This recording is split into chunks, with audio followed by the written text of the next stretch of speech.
KBR news కి స్వాగతం. విద్యార్థులకు శ్రీకృష్ణుని గురించి తెలియజేసేందుకు ఎంతగానో కృషి చేస్తున్న ఇస్కాన్ టెంపుల్ స్వామీజీ అనంతశేష ప్రభుజీ. కాకినాడ ఇస్కాన్ టెంపుల్ స్వామీజీ అనంతశేష ప్రభుజీ ప్రతి ఏటా మండల కేంద్రమైన జగ్గంపేట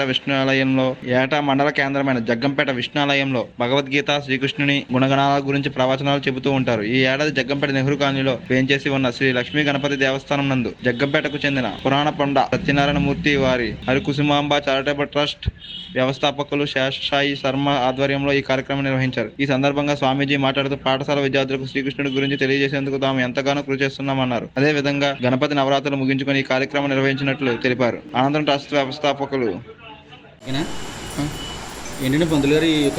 మన జగ్గంపేటలో విష్ణాలయంలో కూడా ప్రతి మాసంలోనూ కూడా ఒక 2 రోజులు ఈ యొక్క కాకినాడ ఇస్కాన్ టెంపుల్ నుంచి గురూజీ గారు మనకి జగ్గంపేట రావడము, ఇస్కాన్ టెంపుల్ మన విష్ణాలయంలో ఈ యొక్క కార్యక్రమం నగర సంకీర్తన కార్యక్రమం జరగడం జరుగుతుంది.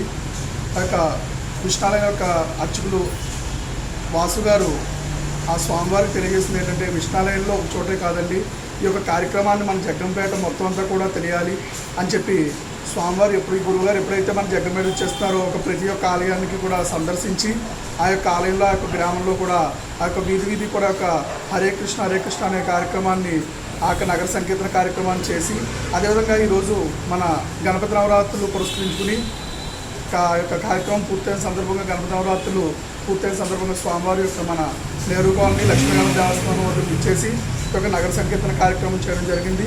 అలాగే స్వామివారు మన చక్కటి ప్రసంగాన్ని మనకి ఉపన్యాసాన్ని ఇచ్చేస్తారు. స్వామివారి ఆశీస్సులు కూడా ఆ యొక్క కృష్ణభవనకు ఆశీస్సులు కూడా మనకు అందించారు. స్వామివారికి నా యొక్క కమిటీ తరఫు నుంచి, నా తరఫు నుంచి కూడా మన జగ్గంపేట నెహ్రూ కాలనీ భక్త మహాశయ తరఫు నుంచి అందరి నుంచి కూడా స్వామివారి పాదావందనాలు తెలియజేస్తూ సెలవు తీసుకుంటాం. నా పేరు అనంతశేషదాస్. మేము 2002లో సికింద్రాబాద్లో ఈ యొక్క ఇస్కాన్ ఆశ్రమంలో జాయిన్ అవ్వడం జరిగింది.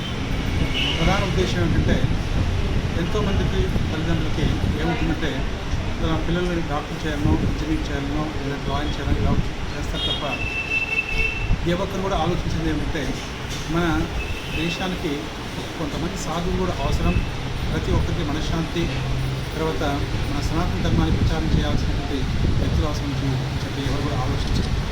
కానీ మన ఫౌండర్ ఆచార్య వెంకటేశ్వర ఐసీ భక్తివేదాంత స్వామి ప్రభుపాద్ వీరు అందరినీ కూడా తయారు చేస్తూ ఒక యూనివర్సిటీ లాగా ఇస్కాన్ తయారు చేశారు. సో ఈ ఇస్కాన్ యొక్క ముఖ్య ఉద్దేశం ఏంటంటే, శ్రీమద్ భగవద్గీత, భాగవతం, రామాయణం, తర్వాత హరినామ సంకీర్తన ప్రపంచవ్యాప్తంగా ప్రచారం చేయడం నా ముఖ్య ఉద్దేశం. ఇప్పుడు ఇస్కాన్ మందిరాలు దాదాపుగా 1500 సెంటర్స్ 170 దేశాల్లో ఉన్నాయి. ప్రత్యేకించి మన కాకినాడలో కూడా సికింద్రాబాద్ నుండి 2013లో ప్రారంభించాం. అక్కడ నుండి ఈ దగ్గర సరౌండింగ్స్లో ఉన్న ప్రదేశాలన్నింటిలో కూడా స్ప్రెడ్ చేయాలని, ఈ హరినామాన్ని స్ప్రెడ్ చేయాలి, భగవద్గీత ముఖ్య ఉద్దేశాన్ని వాల్యూ ఎడ్యుకేషన్ ఇవ్వాలని చెప్పేసి మాకు ముఖ్య ఉద్దేశం.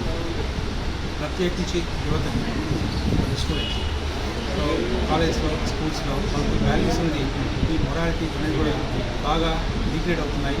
సో ఈ రోజులో మనం చూస్తున్న స్టూడెంట్స్ అనేది కూడా చాలా విచారపడుతున్నారు. వాళ్ళందరికీ కూడా ఆ స్టెబిలిటీ అనేది, బేస్ అనేది క్రియేట్ చేయాలని ఏదైతే మా ముఖ్య ఉద్దేశం. కాబట్టి ప్రతి టౌన్లో, ప్రతి గ్రామానికి ఇలా వెళ్ళేసి సో వాటిని ఏ రకంగా వాల్యూస్ ఇంక్రీజ్ చేయాలని చెప్పేసి ఆల్ బెస్ట్. కాబట్టి మీరందరూ కూడా కోఆపరేట్ చేస్తారని చెప్పేసి ఇలాంటి కార్యక్రమాలు పాల్గొంటారని చెప్పేసి సో మచ్.